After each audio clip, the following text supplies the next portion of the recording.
Welcome and नमस्ते। आजको यस video mensuration अन्तर्गत सिलिन्डर एन्ड स्फियर भन्ने पार्टको स्फियर भन्ने सब पार्टसँग रिलेटेड छ। स्फियरको विशेष गरेर यस भिडियोमा total surface area, volume, grade surface area and सर्कम्फ्रेन्ससँग सम्बन्धित समस्याहरूलाई समाधान गरिनेछ र ग्रुप वाइज क्वेशन प्र्याक्टिस पनि प्रस्तुत गरिनेछ।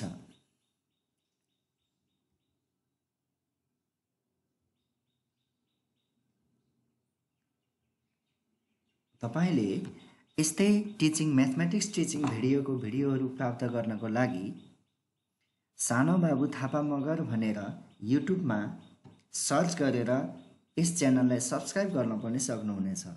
त्यस्तै सानो बाबु थापा मगर भन्ने फेसबुक पेजलाई लाइक गर्न पनि फलो गर्न पनि सक्नुहुन्छ।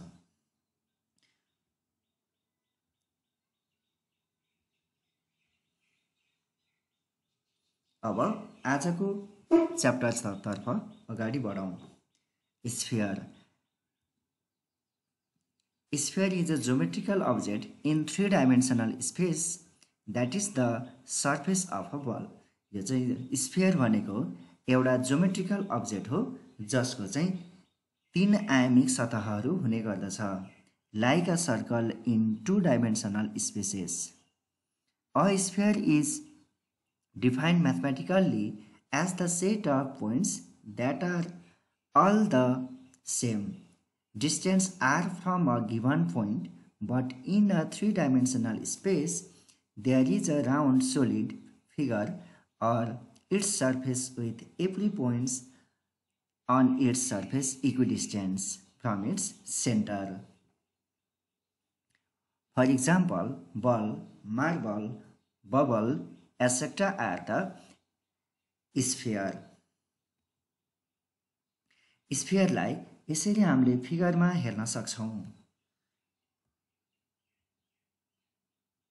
स्फियरमा हामीले मनन गर्नुपर्ने कुराहरू निम्नानुसार रहेका छन्। It is perfectly symmetrical. All points on the surface are the same distance r from the center। It has no edges, vertices, corners। It has one surface। It is a polyhedron। Now discuss on area of great circle। स्फियरमा अनगिन्ती मात्रामा सर्कलहरू हुने गर्दछ जसमध्ये हामीले सजिलैसँग area perimeter find out गर्न सक्ने भनेको great सर्कलको मात्रा हो जुन चाहिँ बीच पार्टमा हुने गर्दछ।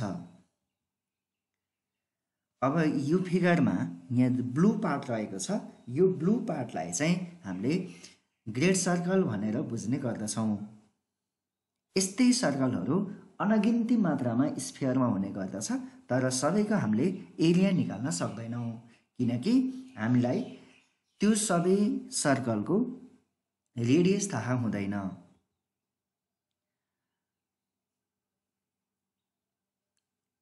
Area A equals to pi r square where r equals to radius, or A equals to pi d square by 4 where d equals to diameter।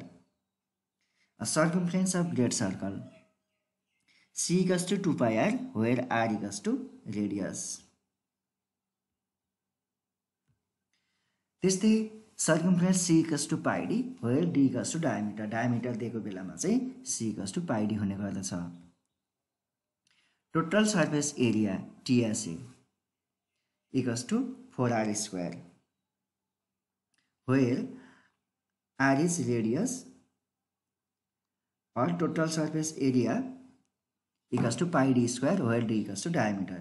diameter दिएको बेलामा चाहिँ total surface area pi d square हुने गर्दछ। Volume of sphere V equals to 4/3 pi r cube where r equals to radius, or V equals to 1/6 pi d cube where d equals to diameter। अब केही इक्जाम्पलहरू हेरौं। From the given figure find the followings. यो फिगरबाट चाहिँ प्रश्नले सोधिएका उत्तरहरू हामीले समाधान गर्नुपर्ने छ। Area of great circle, circumference of great circle, surface area, total surface area, volume.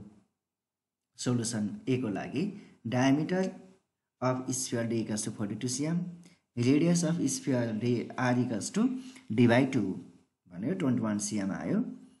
Area of great circle a equals to pi d square by 4 where d equals to diameter. Here we can also use a equals to pi r square. हामीले यहाँ चाहिँ a equals to pi r square use गर्नु पनि सक्छौं। के find out गर्न? Area of great सर्कलको find out गर्न।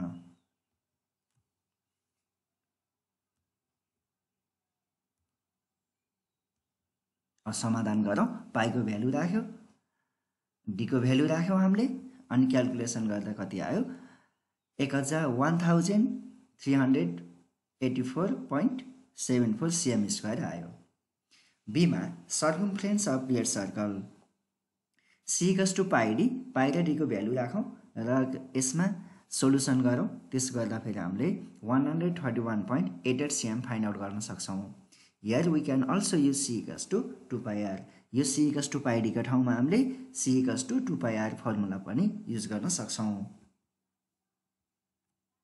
Total surface area of sphere TSA equals to pi are square, यसको ठाउँमा हामीले TSA equals to 4 pi are square use गर्न पनि सक्छौं। पाई को भ्यालु राखौं र डायमिटर को भ्यालु राखौं। त्यसो गर्दा फेरि हामीले भ्यालु फाइन्ड आउट गर्न सक्छौं। अब भोल्युमलाई हेरौं। b equals to 1/6 pi d cube where r equals to radius. हामीले यसमा के पनि युज गर्न सक्छौं?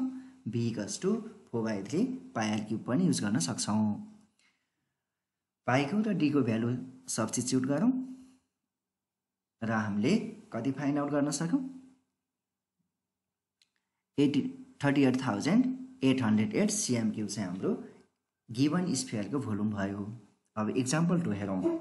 If the volume of the sphere is 36 pi cm cube, find its diameter. Solution हेरौं। गिवन कन्डिसनलाई पहिला लेखौं, अब फर्मुला युज गरौँ। b equals to 4/3 pi r cube. के फाइन्ड आउट गर्दैछौं हामीले? Volume of the sphere. Volume को पाई को भ्यालु सब्स्टिट्युट गरौँ। त्यसपछि यहाँ के आयो? 180 इक्वल्स टु 4 आर क्यूब आयो। अब हामीले दुवैतिर क्यूब गरिसकेपछि भोल्युम आउँछ। Example 3. The volume of the sphere is 1372 pi upon 3 meter cube. Then find its total surface area. Solution. Given condition पहिला लेखौं। फर्स्ट केस रेडियस को लागि b equals to 4/3 pi r cube. Value substitute गरौँ। Volume pi volume को भ्यालुहरु volume को value अनि 4/3 जस्ता तस्तै लेखौं। पाई आर क्यूब जस्ता तस्तै लेखौं। अब यसो गर्दा फेरि 1372 equals to 4 pi r cube भयो। यसरी नै हामीले 343 इक्वल्स टु आर क्यूब लेख्न सक्छौं। अब 343 लाई पनि क्यूबमा लैजाउँ, अर्थात हामीले क्यूब रिड्युस गरौँ। त्यसो गर्दा फेरि r इक्वल्स टु 7 cm आयो। अब सेकेन्ड केसमा हेरौँ। सेकेन्ड केसमा हामीले के फाइन्ड आउट गर्नुपर्छ? Total surface of the sphere. TSA equals to 4 pi are square formula use गरौँ। त्यसो गर्दा फेरि 616 cm स्क्वायर आयो। Hence total surface area of sphere is 616 cm square. Let's take another example. If the ratio of the surface area and the volume of the sphere is 1:3, then find its diameter and volume. A solution को लागि पहिला given कन्डिसनहरु लेखौं। यहाँ ratio 1:3 दिएको छ, तसर्थ हामीले surface एरियालाई 1x र भोल्युमलाई 3x suppose गरौँ। टोटल सर्फेस एरिया को फर्मुला युज गरौँ। त्यसो गर्दा फेरि टोटल सर्फेस एरिया भनेको 1x हामीले सपोज गरेका छौँ 1x = 4πr²। त्यस्तै भोल्युम V = 4/3πr³ छ। भोल्युमलाई पनि हामीले 3x सपोज मानेका छौँ, त्यसो भने 3x = 4/3πr³ रह्यो। त्यसलाई इक्वेसन 2 मानौँ। अब इक्वेसन 1 र 2 लाई सल्भ गरौँ। त्यसो गर्दा फेरि हामीले r = 9 cm फाइन्ड आउट गर्न सक्छौँ।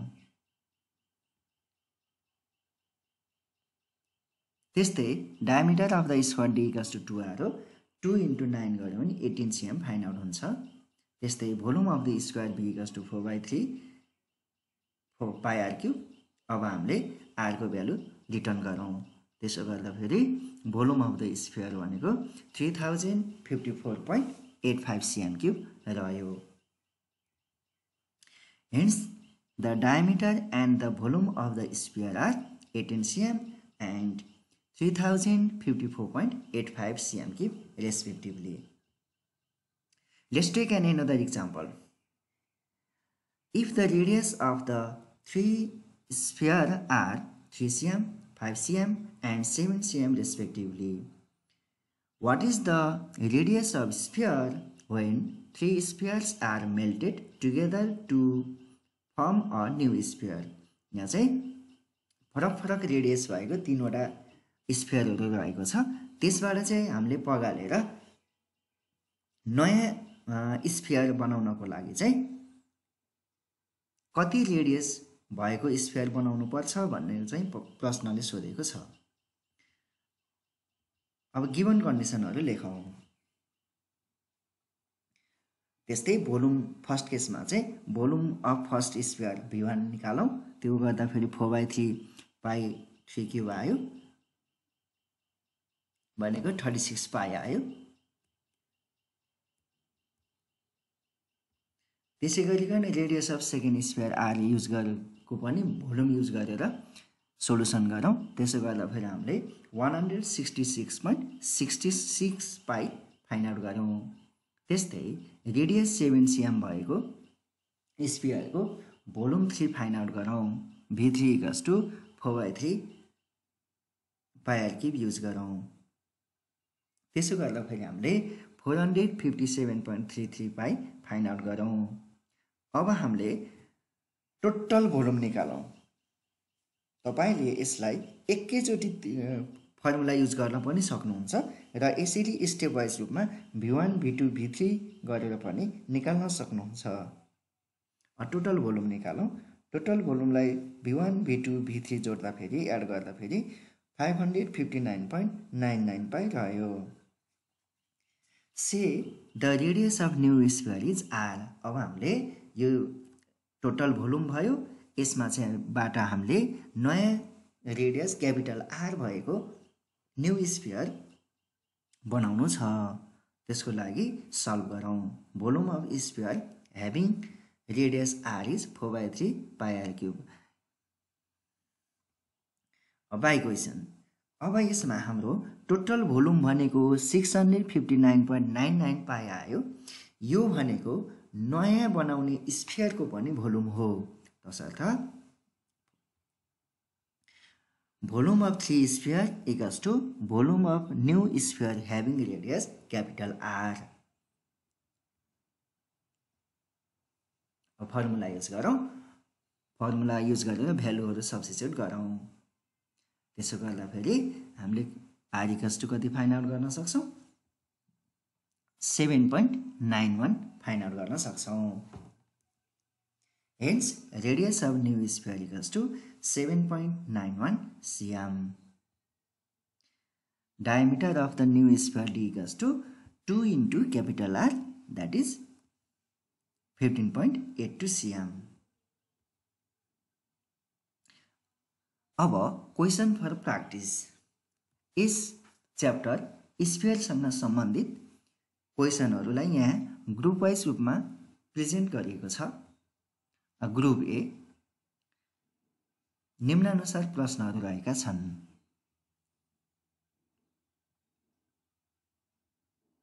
त्यस्तै ग्रुप बी अन्तर्गत निम्नानुसारका प्रश्नहरू रहेका छन्।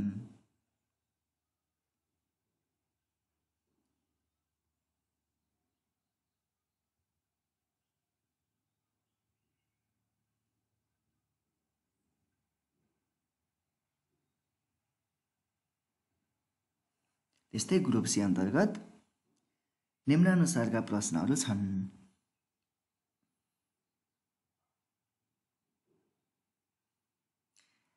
यहाँ प्रस्तुत गरिएको क्वेसन फर प्र्याक्टिस अन्तर्गत रहेका ग्रुप ए, ग्रुप बी र ग्रुप सी क्रमशः 1 मार्क्स, 2 मार्क्स र 4 मार्क्सको लागि पोसिबल रहेका छन्। Thanks for watching.